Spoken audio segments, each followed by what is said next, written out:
The silver serving tray slipped from Elena Ward's hands when she heard the police captain say, "By sunrise, the evidence room will be clean, and the boy will take the blame." Not tolerate tardiness at Why my would the table. city's most respected officer whisper about a frightened teenager in a locked dining room? Why did Elena recognize the case number he tried to burn? And why, when she finally spoke, did Captain Mercer stare at the quiet housekeeper as if a ghost had walked into his home? He thought she was invisible. He was about to learn that she had spent years noticing what powerful men missed. Stay to the end, because the secret Elena carried could destroy more than one badge. The silver tray struck the marble at 9:17 p.m. Its edge bounced twice, then spun beneath the chandelier. Elena Ward did not move. Through the half-open study door, Captain Grant Mercer's voice had gone quiet. "By sunrise, the evidence room will be clean." Lieutenant Derek Holt answered, lower and faster. "And the boy?" "He was seen near the warehouse. That is enough." The tray kept turning, its thin metallic ring filling the hall. Elena bent slowly. Beside an overturned glass lay a scorched strip of paper that had slipped under the study door. She picked it up with 2 fingers. B-4176. The number pulled 18 years out of the dark. The study door opened. Mercer stood in amber lamplight, one hand on the brass handle. He wore authority easily, silver at his temples, dinner jacket immaculate, charity pin straight. Only his jaw betrayed him. "What happened?" "The tray slipped, sir." Holt appeared behind him, tugging at one cuff. A black lacquered pen showed from his pocket.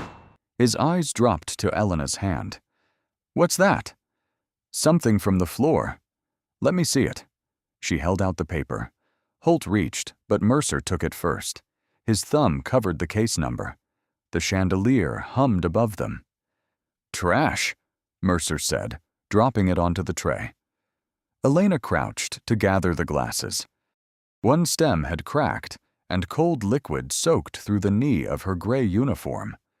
Holt watched her place the broken piece apart. "You listen at doors often?" he asked. "No, Lieutenant." "But you heard us." "I heard voices." "What words?" Elena lifted the tray, its rim pressed into her wrists. "I was working." Mercer glanced toward the dining room, where 6 guests had fallen quiet. Then his public smile returned. "Derek, she's been here since noon. Don't make a broken glass into an investigation." Holt stepped closer. "People misunderstand things." "They do," Elena said. His fingers stopped at his cuff. Mercer lowered his voice. "Mrs. Ward, the Foundation Gala is tomorrow. I need discretion in my home." "You have always had it." The answer landed differently than he expected. He studied her face, searching for a tremor and finding none. From the study, a printer clicked. Holt turned too quickly. One page slid into the tray. Elena saw a red header before he crossed the room and pulled it free. "Evidence transfer authorization." Mercer shut the door. "Finish the dining room," he said. "Then go home." Elena carried the tray toward the kitchen. The metal had stopped ringing, but the sound remained inside her teeth. At the service doorway, she set it on a console beside her cleaning cloth. When she lifted the cloth, something sharp caught in the fabric. A second burned corner. She entered the kitchen and unfolded it beneath the harsh white light. This fragment held no case number. It held a name. E. Brooks. Her fingers tightened until water dripped from the cloth onto the tile. Behind her, the study door opened again. "Elena?" Mercer called.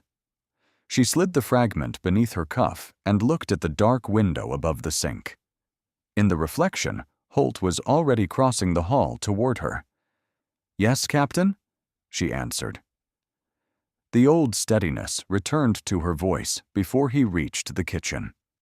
At 6:42 the next morning, Elena found Eli Brooks at the kitchen table in yesterday's sweatshirt, turning a fork between his fingers. The eggs were untouched.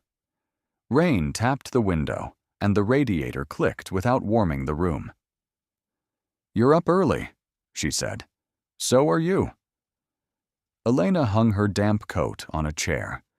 She washed a faint ash mark from her wrist before pouring coffee. Eli folded something under his arm. "What is it?" "Nothing." She set the mug before him, handle turned toward his right hand. "Nothing rarely needs hiding." He stared at the coffee. His shoulders seemed smaller inside the dark sweatshirt. "They asked me to come in," he said. "Who?" "The police." The fork stopped. "Show me." "It's just questions." "Show me, Eli." He pushed a folded notice across the table. It scraped through a ring of spilled milk. "Request for interview." Below it was the number B-4176. "When did this arrive?" "Last night. A patrol officer brought it." "Why didn't you call me?" "You were working." "That has never stopped you before." His thumb worried the table edge. "They said it was about the warehouse window." "What warehouse?" "The old municipal one near Carter Street." "Why were you there?" "I cut through the lot after practice. I heard glass break, but I didn't touch anything." "Did you see anyone?" "A white van. No markings." He swallowed. Then Lieutenant Holt came around the corner. Elena kept her eyes on the notice. "What did he ask?" "For my phone. I said no. He smiled and said good kids cooperate." "Did he touch your phone?" "No." "Did you sign anything?" "No." "Did he call you a suspect?" Eli looked toward the window as a school bus hissed to a stop outside. "He said I could make this easy." Elena folded the notice along its old creases. 18 years earlier, Mercer had used the same sentence. She opened the drawer beside the stove. Beneath rubber bands lay a photograph of Eli at 8, missing one front tooth, his mother's hand on his shoulder. Elena turned it face down and took out an envelope. "You're not going alone," she said. "I'm not a child." "No. That is why they will question you like an adult and protect you like one only if someone makes them." He pushed the plate away. "You're doing that thing." "What thing?" "Talking like you already know how this ends." Elena slipped the notice into the envelope. "I know how rooms change when one person controls the door." Eli watched her. "Who were you before you cleaned houses?" The question was quiet, but her hand missed the envelope flap. A car slowed outside. A dark sedan stopped across the street. Its engine kept running, exhaust drifting white in the cold. No one got out. Elena moved to the window without touching the curtain. "Go upstairs," she said. "Why?" "Take your phone. Call me from your room." "You're right here." "Do it." This time, he obeyed. As his footsteps climbed, Elena lifted the breakfast plate. The egg slid to one side, leaving a pale streak. Across the street, the windshield reflected the gray sky. Her phone rang. Unknown number. She answered without looking away from the car. "Mrs. Ward," Lieutenant Holt said, "we should talk before the boy says something he'll regret." At 8:55 a.m., the charity hall smelled of lemon polish, wet wool, and coffee left too long on a warmer. Elena pushed a mop beneath the last row of folding chairs, while Captain Grant Mercer stood on stage rehearsing his welcome speech. "Bellwether is safest when every citizen trusts the people who serve it," he said. 3 donors applauded. Mercer smiled, stepped down, and crossed to an elderly woman in a navy coat. "Your scarf is crooked, Mother." Vivian Mercer, 73. Let him straighten it. Her silver hair was pinned neatly, though one hand trembled against her cane. "You fuss more in public," she murmured. "It keeps people calm." Elena heard because no one lowered their voices around a housekeeper. Lieutenant Derek Holt entered carrying a cardboard box. Rain darkened his shoulders. He set it on the floor Elena had just dried, leaving 2 muddy prints. "You missed a spot," he said. She looked down. "I'll take care of it." Holt nudged the box with his shoe. "This goes by the donation table." A young dispatcher with blunt black bangs hurried over. Her badge read Nina Park. "I can move it," Nina said. Holt did not look at her. "She has a cart." Elena lifted the box. Something inside shifted with a dull plastic knock. "Careful," Holt added. People gave generously. At the donation table, Elena noticed a tamper seal stretched across the lid. Blue strip, black serial number, wrong adhesive for an ordinary collection box. She set it down and read the number without meaning to. Nina saw. "You know what that is?" she whispered. "A seal." Most people don't check the sequence. Most people don't clean around police paperwork. Before Nina could answer, Holt's voice cut across the room. "Ward." Elena returned to the center aisle. He pointed at the floor with a black, lacquered pen. Still there. The muddy print had thinned into a gray crescent. Around them, donors adjusted programs and officers tested microphones. No one spoke. Elena dipped the mop again. The water stung her knuckles. "You could wipe your shoes," Nina said. Holt clicked his pen shut. "Dispatcher Park, don't you have calls to answer? My shift starts at 10. Then enjoy your free time somewhere else." Nina stepped back, but did not leave. Mercer approached with Vivian on his arm. "Everything ready?" "Almost," Holt said. "Mrs. Ward needed clearer instructions." Vivian looked at the wet floor, then at Holt's dry shoes. "She seems to understand perfectly," she said. For 1 second, Holt's smile failed. Mercer touched his mother's elbow. "Let's get you seated."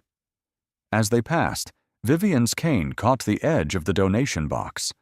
Elena steadied it before it fell. The lid lifted 1/2 inch. Inside were not envelopes. Clear evidence sleeves lay beneath a layer of pledge cards. Elena lowered the lid. Nina had seen them too. "What was that?" she breathed. "A box you should forget." Nina's eyes narrowed. "You didn't." Across the hall, Holt was watching them. Elena wrung out the mop and drew it once more across the floor. The mark disappeared, but Holt remained where he was, rolling the expensive pen between his fingers. Then the seal on the donation box gave a soft, tearing sound. The seal tore another inch before Elena caught the lid. Nina froze. Across the hall, Holt closed his pen and started toward them. "Lift the box," Elena said. "What?" "Now." They carried it behind the curtain near the stage. Beneath the pledge cards, clear evidence sleeves shifted. Holt's shoes struck the floor. "What are you doing?" Elena set the box beside folded banners. The lid came loose. "I asked her to help," Nina added. Holt pulled the curtain aside. His gaze went first to the seal, then to Elena's hands. "You opened it." "No." Mercer's microphone shrieked with feedback, turning every head. Holt glanced back, and Nina moved between him and the box. "The captain needs you," she said. Holt pressed the lid down. "Stay away from this." He carried the box out himself. At 10:14, Nina found Elena in the communications room, where 6 monitors washed the walls in blue light. Phones chirped, printers clicked, and warm dust smelled electrical. "You told me to forget it," Nina said. "I tried for 12 minutes." Elena folded a cleaning cloth. "That is not trying." Nina pulled a printout from beneath her keyboard. "Carter Street Warehouse, night before last. Cameras 3, 4, and 7 went offline at 11:08. Maintenance? No ticket. Power loss? Only those cameras. Elena read without touching the paper. Cold air leaked from the ceiling vent, lifting one corner of the page against Nina's wrist. She flattened it with 2 fingers, but the paper kept trembling. A patrol log shows Holt's car entering the service road at 11:16, Nina whispered. His report says he was home by 10. The printer behind them fed another strip. Nina tore it free too quickly, leaving a jagged edge. "Do not copy anything else," Elena said. "You think I should ignore this?" A record obtained the wrong way becomes a gift to the person you are trying to expose. Nina stared at her. "You don't talk like a housekeeper." Elena took an old photograph from her pocket. Eli at 8, grinning with a missing tooth.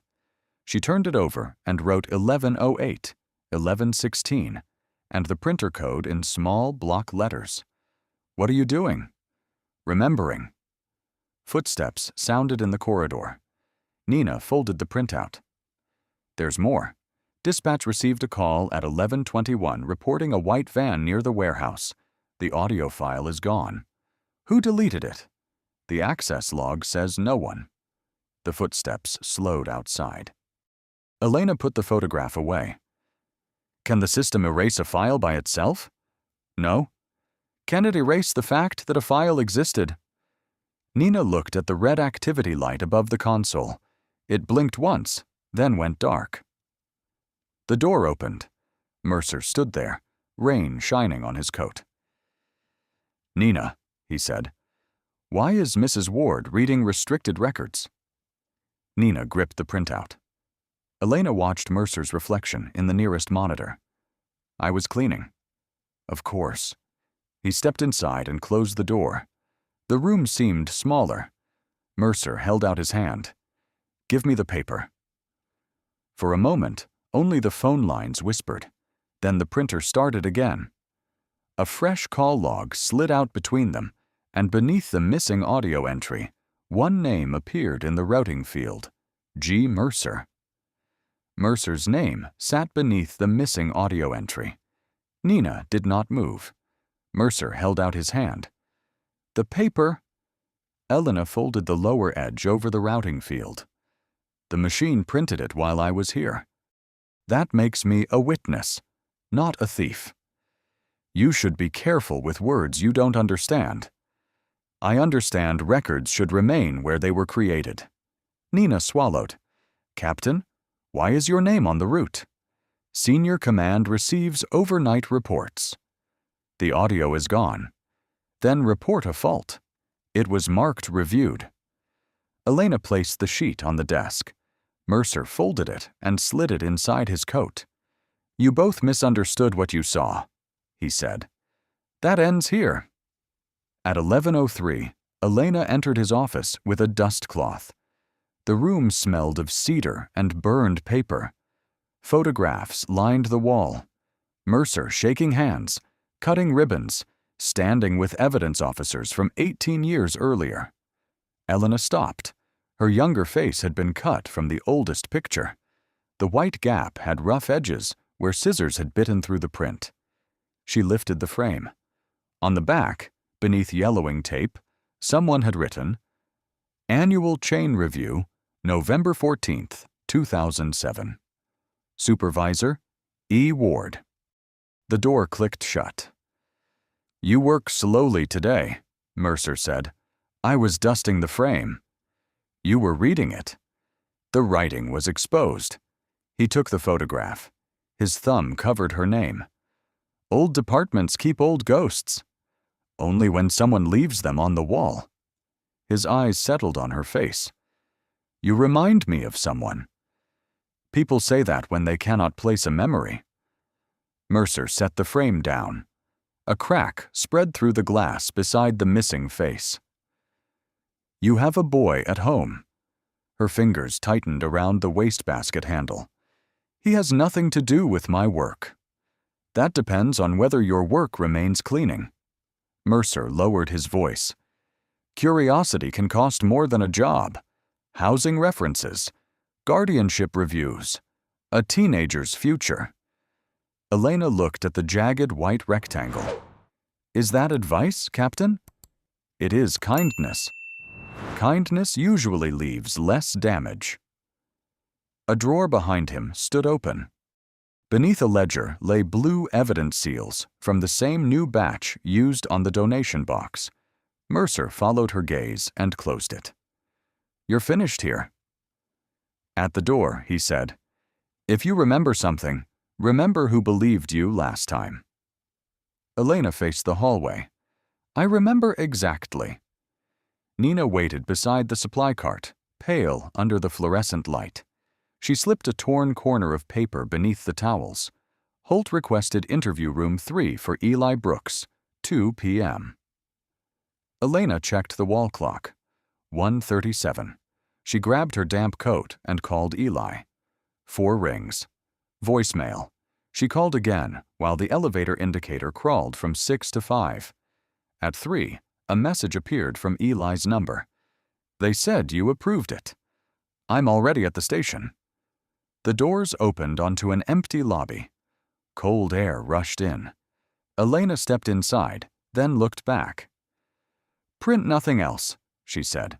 Write down every time they ask you to forget. The doors closed. In the mirrored wall, she saw the old photograph protruding from her pocket, and, tucked behind it, a blue evidence seal she had not placed there. The station clock read 2:11 p.m. when Elena reached the second-floor corridor. Rain darkened her coat. Copier heat and disinfectant sharpened the air. Through the glass, Eli sat beneath a fluorescent panel, his phone face down. His palm was pressed against the glass. Elena placed hers over it from the corridor. He did not smile. Lieutenant Holt stepped between them. Wait downstairs. He's 17. He came voluntarily. He was told I approved. Holt rolled his pen. Maybe he misunderstood. Eli stood inside. I didn't. The door remained locked. Elena raised her phone. I am calling counsel. You don't have counsel. I do now. At 2:16, Sarah Kim answered. Do not let him answer another question. I'm 7 minutes away. Holt heard. Public defenders don't set my schedule. Neither do frightened teenagers, Elena said. 2 officers looked up, then returned to their screens. 1 polished clean glasses. Holt opened the interview room door just wide enough to enter. Elena moved, but he blocked her. Family only. I am his legal guardian. Not in this room. The latch clicked. For 5 minutes, Elena watched Holt pace behind the glass. Eli kept both hands on the table. When Holt leaned close, the boy's fingers caught his sweatshirt zipper and failed 3 times to pull it down. A headset landed softly on the counter behind Elena. Nina Park had left her console. She looked at Eli, then wrote 222 on a call slip. Holt opened the door. Mrs. Ward, your boy admits he was near the warehouse. He told me this morning. He saw a van. He told me that too. And yet you rushed here as if we were hiding something. You locked the door. A chair scraped inside. Eli stood. I'm done. Holt turned. Sit down. No. The word was quiet enough to still the corridor. Holt stepped out and shut the door in Eli's face. He leaves when I finish. The elevator chimed. Sarah Kim, 34, crossed the corridor with a rain-speckled folder. She was small, sharp-featured, and missing 1 silver hoop earring. Open the door, she said. Holt smiled. Counsel arrived fast. You questioned a minor after telling him his guardian consented. Stop measuring response time and preserve your notes. The officer with the glasses stopped moving. Sarah held out her hand. Guardianship papers? Elena gave her the folded copy kept behind Eli's photograph.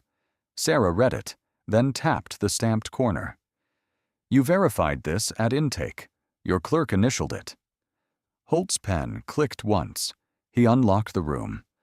Eli came out so quickly, the chair struck the wall. Elena did not embrace him. She straightened his collar and turned the zipper pull upright with 2 careful fingers. "You came," he whispered. "You asked." "I didn't." "You shouldn't have needed to." Nina lowered her eyes.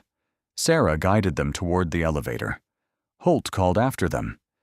"This is not over. We recovered a tool from the warehouse." Elena stopped. "What kind?" "A screwdriver with Eli's prints." Eli stared at him. "That's impossible." Holt lifted a clear evidence bag from the counter. Elena saw the blue seal first, then the printed date. 2 days after the item had supposedly been collected. The evidence bag caught the light as Holt held it above the counter. Elena did not reach. "Read the seal date," she said. Sarah stepped closer. "Lieutenant, put that down." Holt covered the lower corner. "Chain of custody is not your concern. It became mine when you used it against a minor." Eli stood by the elevator, pale beneath humming lights. "I've never seen that screwdriver." Holt looked at him. "Your prints disagree." Elena studied the blue adhesive and batch code. "New stock, issued Thursday." The sheet claimed the tool was sealed. "Tuesday. Batch 25B, she said. "Delivered after the recovery date." The corridor went still. An officer lowered his glasses cloth. Nina's headset hung loose. Holt smiled. "You clean offices. You don't certify evidence." "No," Elena said. "I read dates." Mercer appeared at the far end, rein on his shoulders. "What is happening?" Sarah pointed to the bag. "The seal post-dates the alleged collection." "Clerical replacement," Mercer said. "Damaged packaging is resealed." "Where is the notation?" Elena asked. He stopped 3 feet from her. "Mrs. Ward, this is a restricted area." "And that is an altered record." Holt set the bag down. "She took a document from the captain's residence last night." Eli turned. "What?" "A burned fragment slid under a door," Elena said. "You concealed it," Holt replied. "I preserved it." Mercer's voice softened. "Empty your pockets." Sarah stepped between them. "No search without cause." "We have cause," Holt said. "Interference and theft of police material." "It was found in a private home," Sarah answered. "You just called it police material." Holt's jaw tightened. Mercer glanced toward the desks. "Clear the corridor." Chairs rolled back. Nina wrote 234 on a call slip. Elena removed the scorched scrap bearing E. Brooks and placed it on the counter. "This is what I found." Mercer did not touch it. Holt did. "You admit taking it?" "I found my ward's name beside a conversation about cleaning an evidence room." Eli stared at the fragment, unable to fasten his top button. Mercer said, "Detain her." Sarah faced him. "On what charge?" "Obstruction pending review." 2 officers approached. One avoided Elena's face. The other held plastic restraints. Eli stepped forward. "Don't touch her." "Elijah." He stopped at the sound of his full name. "Call Mara Lewis if they separate us," Elena said. "Tell her Sarah is present. Say nothing else." The first restraint closed with a dry click. Cold plastic pressed over the pale line where Elena's old watch had once rested. Nina whispered, "Captain, this isn't right." Mercer looked at her badge. "Return to your station." She did not move. Holt tightened the second restraint. "Still think dates matter?" Elena glanced at the evidence bag. "They matter most when someone is afraid of them." The elevator opened. A woman in a gray county coat stepped out with a child services folder. "Mara Lewis," she said, looking from Elena to Eli. "I was told the guardian had been arrested." Eli caught Elena's sleeve. Mercer nodded toward him. "Temporary custody." Only the fluorescent ballast buzzed overhead. The officer with the glasses looked directly at Elena. Then he looked away. The holding cell door shut at 3:07 p.m. Metal struck metal. Then the corridor went quiet except for a vent pushing cold air across the ceiling. Elena sat on the concrete bench with her restrained hands between her knees. Across the hall, Mara Lewis spoke to Eli. "I'm not taking you far. Only until the court reviews this. I have school tomorrow. We'll notify them. My clothes are at home." Through the narrow window, Elena saw Eli tug at his top button. His fingers slipped twice. "Mara," Elena called. The child services officer turned, rain still beating on her gray county coat. "Sarah Kim is his attorney. No one interviews him without her." Mara glanced toward Mercer, who was signing a form. "I'll note it." "Say it." "No interview without counsel." Eli pressed one palm to the glass. Elena raised both bound hands. Holt stepped between them. "Time to go." Eli stayed where he was. "Elijah," Elena said, "take the blue sweater from the hall closet. The warm one." His mouth tightened. "You said we were going home." "I know." Mara guided him away. His shoes squeaked once on the wet floor, then again, softer. At 4:26, an officer opened the cell. "Personal property." Elena gave him her keys, the scorched fragment, and the folded photograph of Eli at 8. He studied the picture. "This too. It is not evidence. Everything leaves your pockets." For 1 second, she held the edge. Eli's missing tooth, his mother's hand, a summer shirt too large for him. Elena released it. The officer placed the photograph on the bench while checking her coat. Under the fluorescent light, it left a pale rectangle against the darker concrete. Then he picked it up and walked out. The empty shape remained. By 11:40 p.m., the cell smelled of bleach, old coffee, and damp wool. Elena counted the vent's 12-second rattle and the guard's footsteps every 23 minutes. At 1:12 a.m., Sarah appeared beyond the bars. "They're holding you until morning review," she said. "I filed for release." "Eli?" "With Mara. Safe." "Safe is not home." Sarah gripped her folder. "They'll drop the obstruction charge if you sign a statement saying you misunderstood the conversation." Elena looked at the pale patch on the bench. "What happens to Eli?" "They said the warehouse matter would be handled informally." "Meaning?" "They keep leverage." The vent rattled. "You do not have to decide now," Sarah said. A key turned beyond them. Holt's voice carried from the booking room. 5 a.m. Clean transfer. No old inventory left in that cage." Another man answered too softly to identify. Elena rose. The restraints scraped concrete. Sarah looked toward the door. "What did he say?" "They are moving the evidence." "When?" 5. "It's after 1. Elena closed her eyes. For the first time, her shoulders bent. "If I sign, I can get to Eli before they erase it." "And after they erase it?" The corridor light flickered. Beyond the bars, Elena saw the photograph lying face down beneath her keys in the property tray. She sat again. At 4:31, a guard brought the statement on a clipboard. "Sign, and this becomes easier." Elena took the pen. The ink touched the paper. Then the property room phone began to ring. The property room phone rang a 4th time before the guard answered. He covered the receiver. "Attorney Kim. Urgent." Sarah took the call through the bars. Her expression changed. "Who is this?" A pause. Then she looked at Elena. "Thomas Reed." The pen stopped against the statement. Sarah held the receiver through the opening. "Elena," a man said, his voice rough with sleep. "Do not sign." She closed her fingers around the phone. "Thomas?" "Still alive. Still stubborn. Reed ignored him. Your number was stitched into your coat lining. Kim found it during inventory. Elena touched the empty sleeve at her wrist. Why now?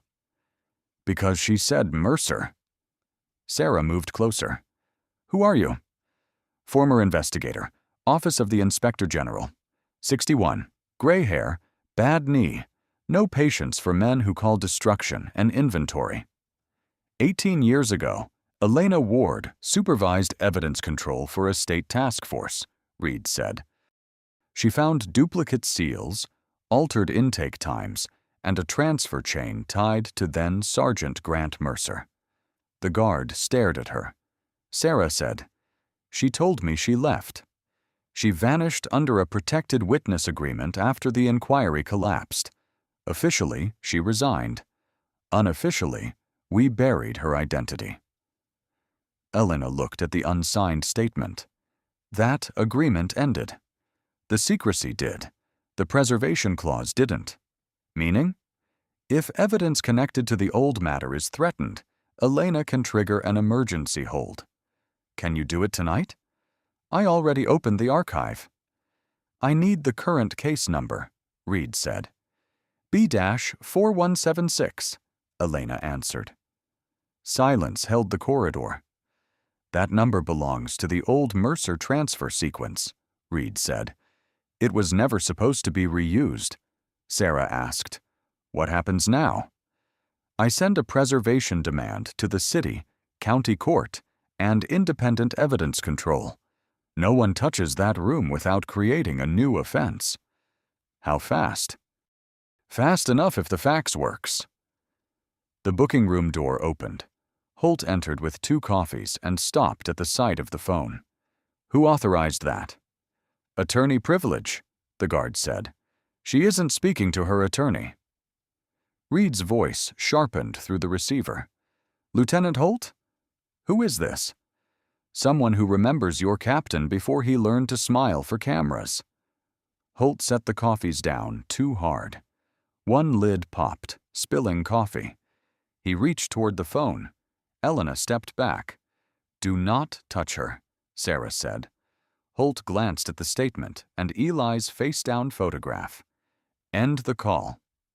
Reed said, Elena, at 4:48 a.m. I file the hold. If they move anything afterward, record every name. The wall clock read 4:46. Holt stepped toward the cell. The guard moved between them. For the first time that night, someone did not look away. At 4:48, the fax machine began to print. Holt turned. The first page slid out beneath a state seal. Sarah lifted it before he could. Evidence Preservation Order. Evidence Control Supervisor. Protected Cooperating Witness. Holt read it and went still. Then a radio on his belt crackled. Lieutenant, the evidence room doors just locked us out. Another voice followed. The transfer van is already at the rear entrance. The radio crackled again. Lieutenant, confirm override. Holt did not answer. The fax pages trembled in Sarah's hand, while the wall clock changed to 4:49 a.m. Elena watched spilled coffee spread beneath Holt's shoe. Who is at the rear entrance? She asked. A dispatcher answered through the radio. Utility van, city plates. Owen Price is with it. Nina's voice. Holt grabbed the receiver. Park, clear the channel. No, sir. Sarah folded the preservation order and slid it into her folder. Open the cell.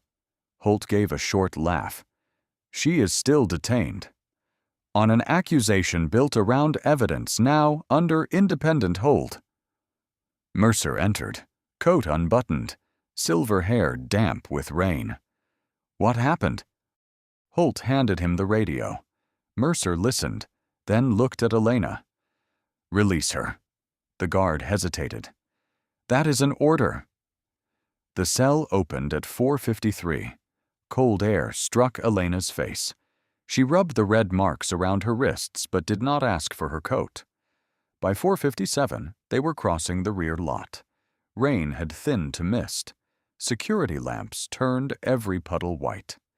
The van idled beside the evidence building. Owen Price stood near the loading bay, 31, narrow-shouldered, with safety glasses pushed into his hair. His hands shook around a keycard.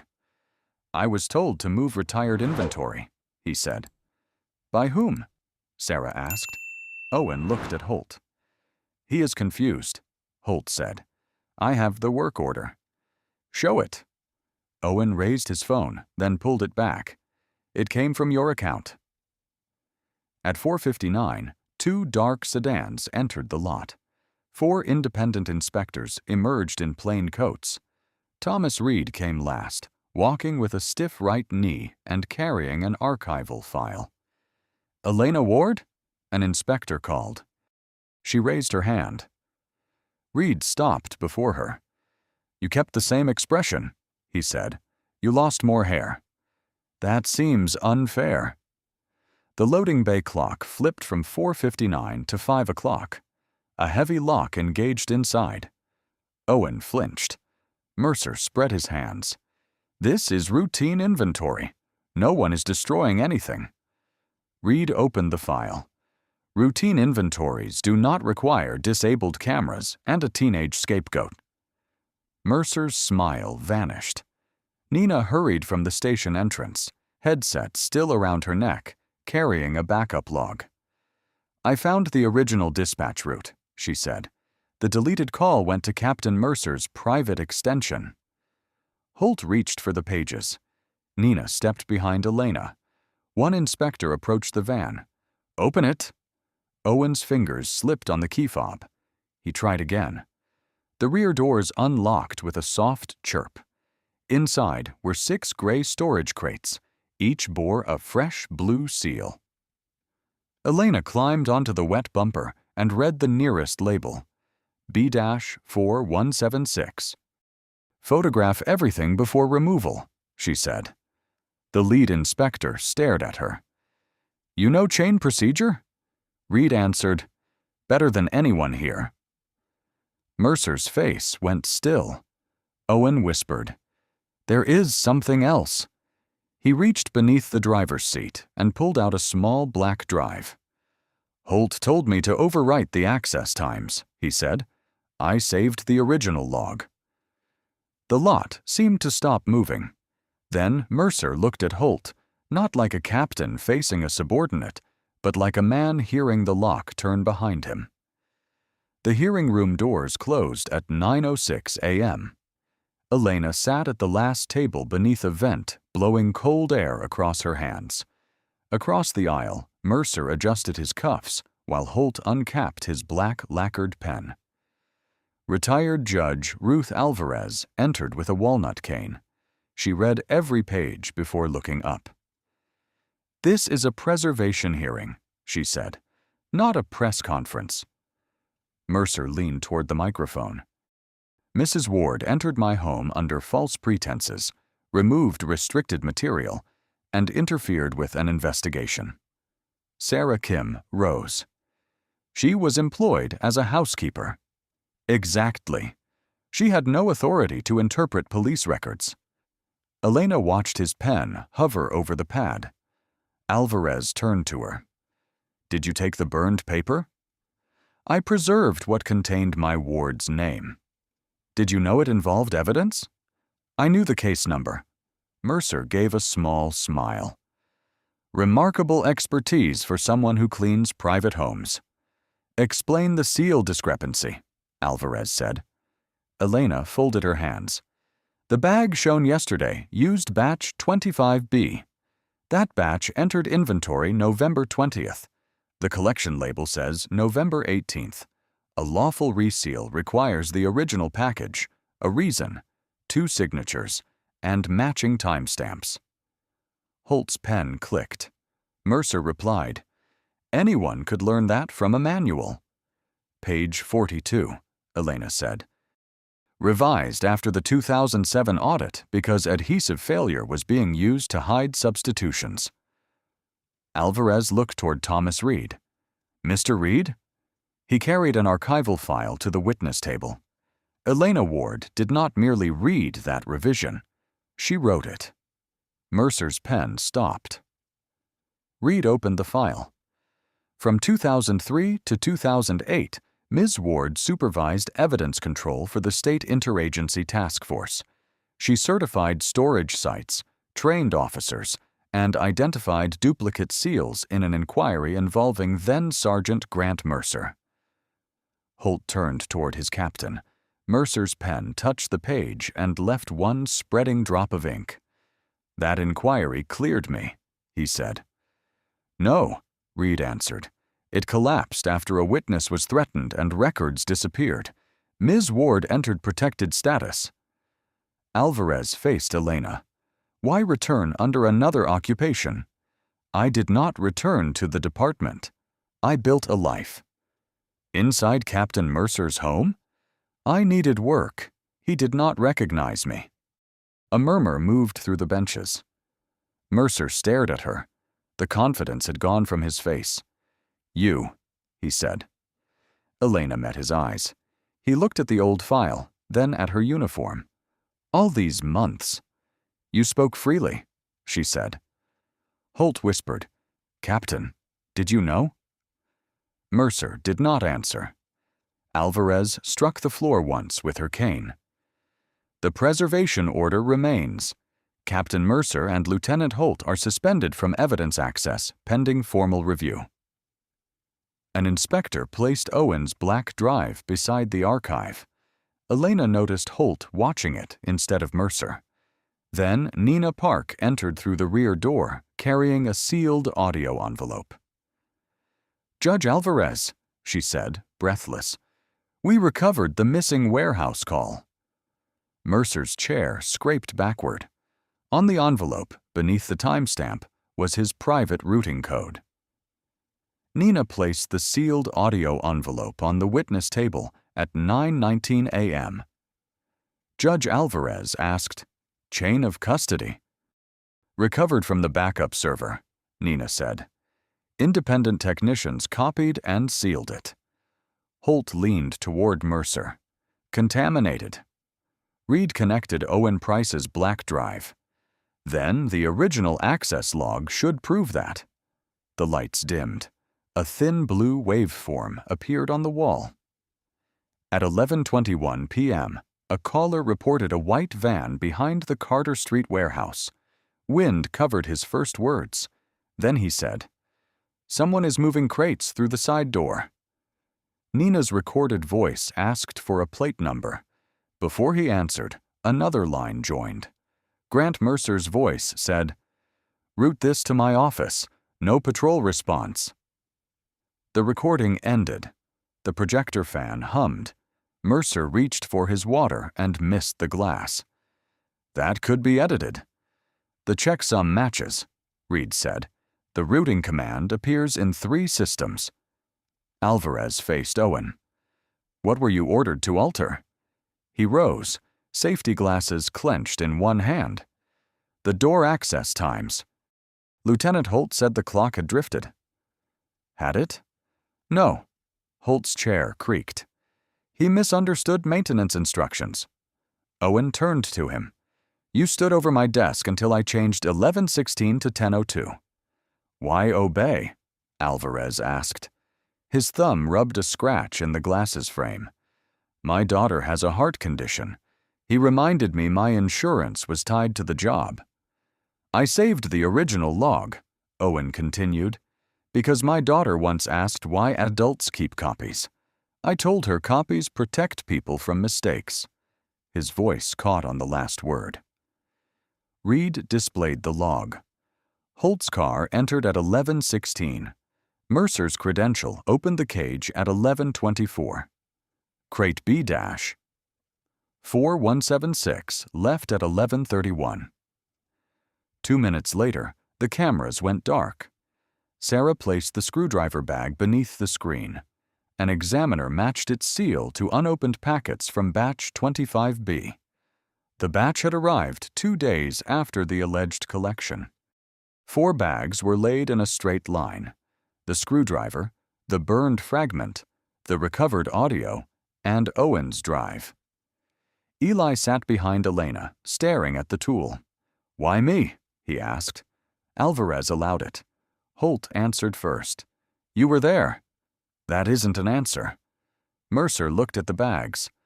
"The boy crossed the lot at the wrong time." Elena turned toward him. "No, you chose the right boy." Eli's hand stopped against the bench. Sarah opened an incident map. A minor with no record, no parent present, a guardian you believed had no influence. His route placed him near the warehouse, and his fingerprints were available from a school volunteer card processed at the station. Holt's face drained. Eli whispered, "You used the open house card?" No one answered. He folded his hands beneath the table so the room would not see them shake. Alvarez froze every linked case and ordered security to escort Mercer and Holt out. Mercer stood. Before turning, he looked at Elena. "You wanted this for 18 years." Elena glanced at Eli, then at the evidence bags. "I wanted it to stop." The doors opened. Vivian Mercer stood in the corridor, holding the ceremonial badge her son had given her the night before. Vivian Mercer entered the hearing room at 9:47 a.m., carrying the ceremonial badge in both hands. Her cane tapped once against the threshold. No one spoke. Grant Mercer stood beside the council table, stripped of his access card, but still wearing his captain's jacket. Holt remained 6 feet away. "Mother," Mercer said. Vivian crossed the aisle slowly, the badge resting in her palm like something heavier than metal. "You should be home. You told me the city trusted you." "It does." The projector showed 11:16, 11:24, 11:31. Vivian looked at the times. "Did you choose that boy?" Mercer glanced toward Eli. "This is complicated." "No, that is a word people use when the truth is short." Holt lowered his head. Mercer's voice tightened. "I protected this department for 22 years. One damaged case could have destroyed every conviction tied to the room." Eli's knee pressed against Elena's beneath the table.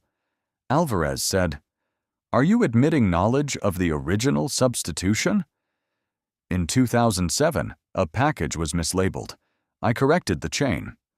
Reed opened the archival file. "You replaced one item with another." "I prevented panic." "And when Elena reported it?" Sarah asked. "I thought she was overreacting." Elena spoke quietly. "You knew I was not." Mercer faced her. "You had no idea what would happen if the task force collapsed." "I knew what happened when evidence lied." Holt's chair scraped. "He ordered it." Mercer turned. "Be careful." "You ordered the transfer. You told me the boy was clean enough to absorb it." A murmur moved through the benches. Mercer pointed at him. "You selected Brooks. You gave me the file. I gave you a problem. And I solved it the way you taught me." Reed pressed a key. The dinner audio filled the speakers. "By sunrise, the evidence room will be clean." Then Holt. "And the boy?" Mercer's recorded answer followed. "He was seen near the warehouse. That is enough." No one shifted until the file ended. Vivian stepped closer. Her fingers trembled around the badge. "I did this so everything I built would survive," Mercer said. She looked at the polished emblem, then at Eli. "What survived?" He opened his mouth, but no answer came. Vivian placed the badge on the wooden bench between them. The small click carried farther than the recording had. "I wore this to your ceremonies," she said. "I believed it meant you stood between frightened people and harm."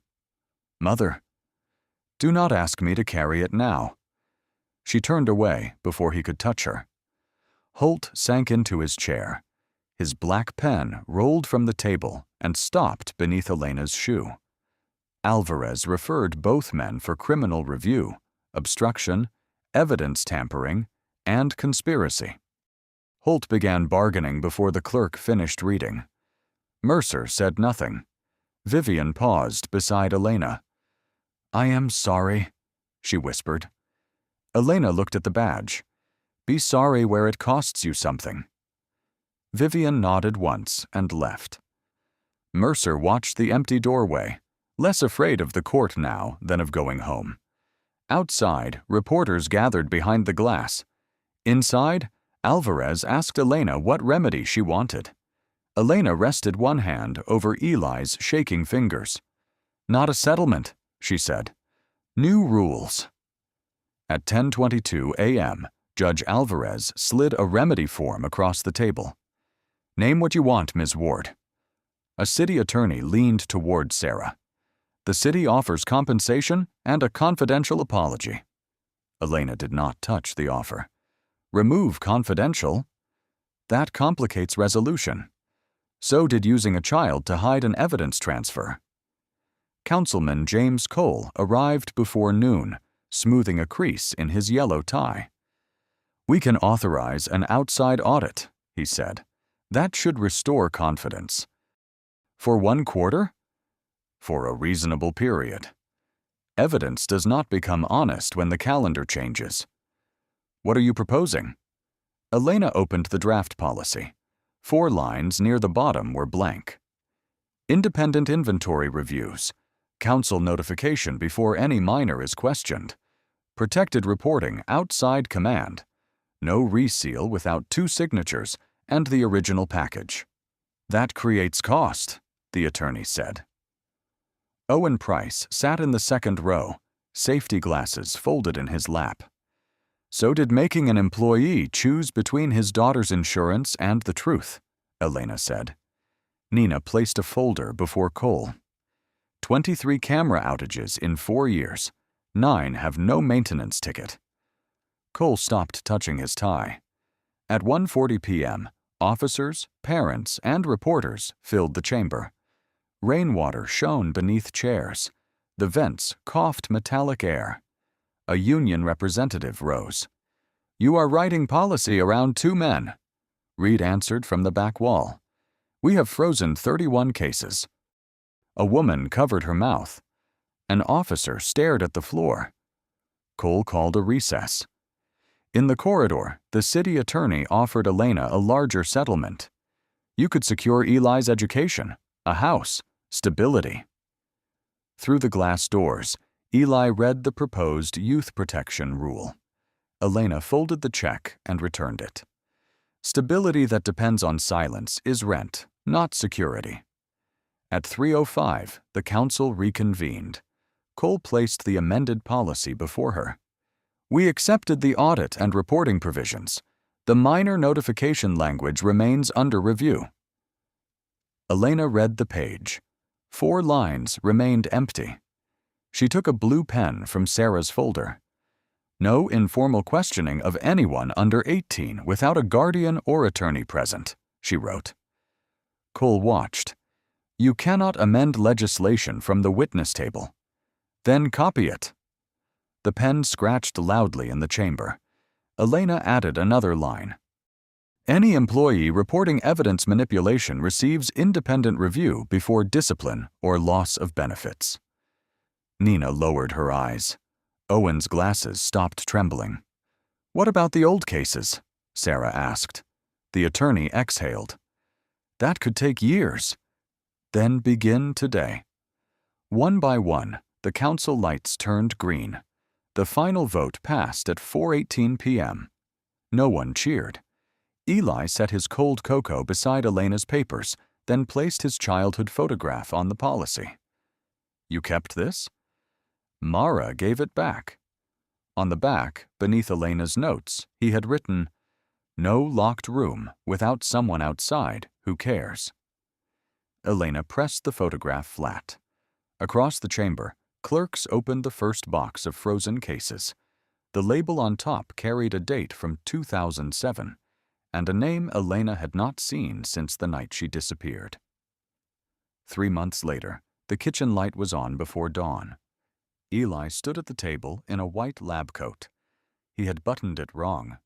Elena reached across and fixed it quietly. "You'll miss the bus. I'm early. You're nervous." "I'm early," he repeated. Beside 2 mugs of cocoa lay the restored photograph from 2007. Reed had found the original negative in a sealed archive. Elena's younger face was back among the evidence officers, no white hole where scissors had cut her away. Eli touched the corner. "You never told me you ran the whole unit." "I ran shelves, seals, and people who disliked being corrected." "That sounds like the whole unit." A school bus sighed at the curb. Eli lifted his bag, then paused. "The lab supervisor said I can observe intake today." "Observe means keep your hands in your pockets." "I know." "You say that before touching things." He smiled, and the front door closed behind him.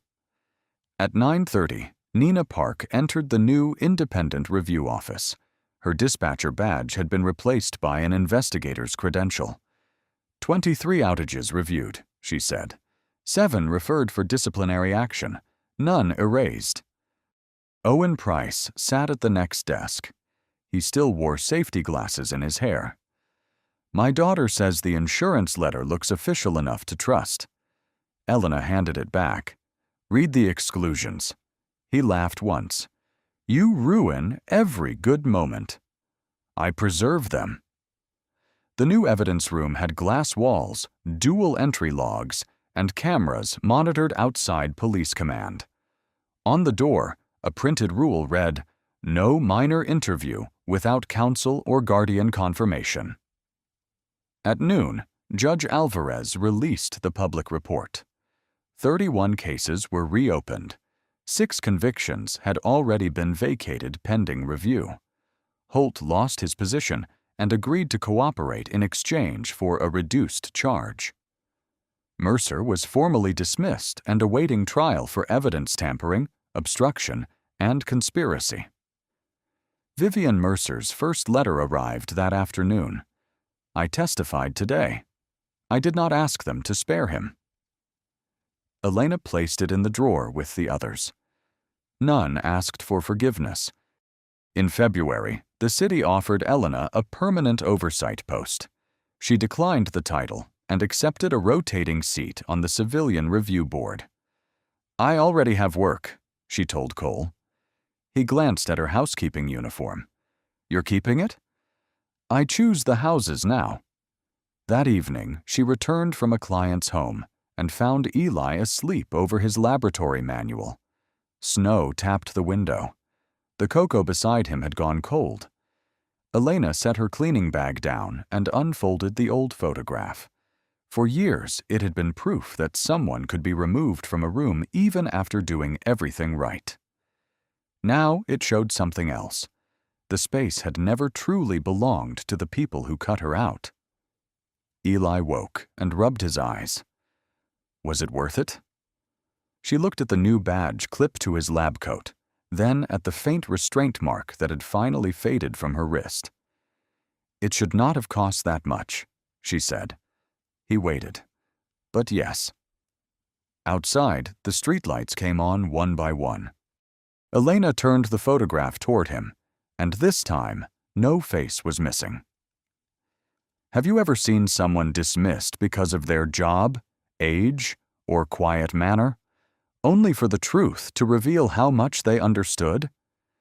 Share your experience in the comments, especially if one person's courage changed how a workplace, family, or institution treated others. Pass this story to someone who believes dignity should never depend on rank and that justice matters most when no one is watching. Subscribe for more stories about fairness, quiet resilience, difficult choices, and the reforms that can grow from one person refusing to look away. And when you notice someone being treated as invisible, remember Elena's empty place in the photograph. Sometimes the first step toward change is simply deciding not to turn your eyes away.